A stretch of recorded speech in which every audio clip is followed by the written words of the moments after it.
Navbatdagi Yevropa avliyolarida, endi dunyo avliyolaridan ekan. Parmenid taxminan miloddan avvalgi 540-yillarda tug'ilgan, vafot etgan sanasi noma'lum. Yunon faylasufi Parmenid Janubiy Italiyada istiqomat qiluvchi aslzoda boy badavlat xonadonda dunyoga keldi. U faylasuf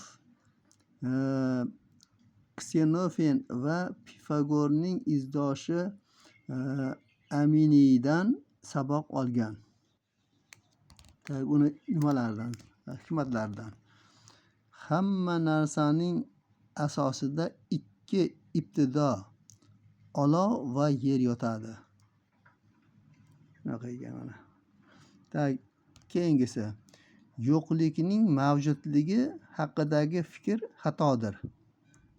Keyingisi, borliq mushtarak, uzluksiz, yaxlit, bo'linmas va bir jinsli voqelikdir. Keyingisi, yo'q narsalarning borligini hech qachon isbotlab bo'lmaydi.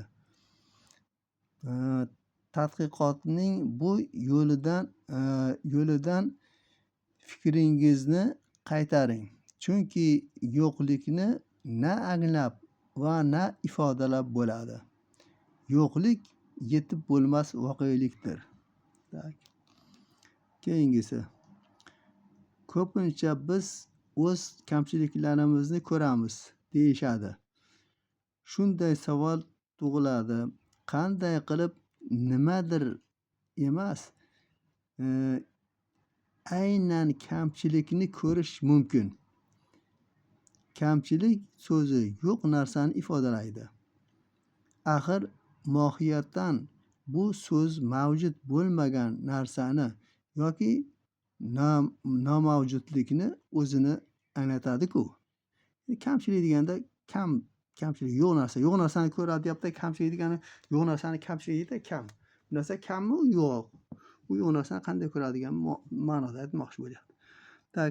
Aslida yo'q narsani qanday ko'rish mumkin?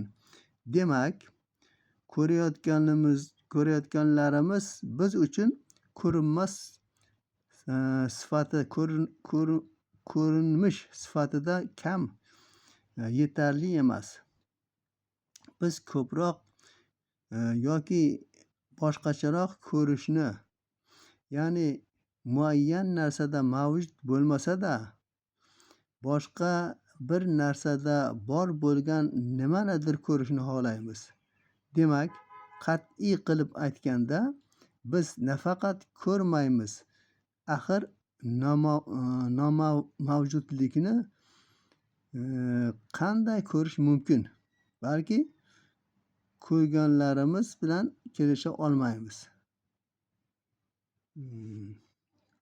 Keyingisi, qarama-qarshilik haqiqatga nomuvofiqdir. Keyingisi, na o'tmish va na kelajak mavjud. Chunki o'tmish endilikda yo'q, kelajak esa hali yetib kelmagan. Keyingisi, bema'ni ma'ruzalarga quloq osma. Keyingisi, Parmenid Suqrot bilan uchrashib, ko'p suhbatda bo'lgan. Bir kuni u yosh Suqrotga shunday maslahat beradi: fikrlashga intilish maqtovga juda loyiq ishdir. Ammo sen ko'pchilik quruq safsata deb hisoblaydigan fikrlar ustida bosh qotirishga intil. Aks holda haqiqatni qo'ldan boy berib qo'yasan, degan ekan.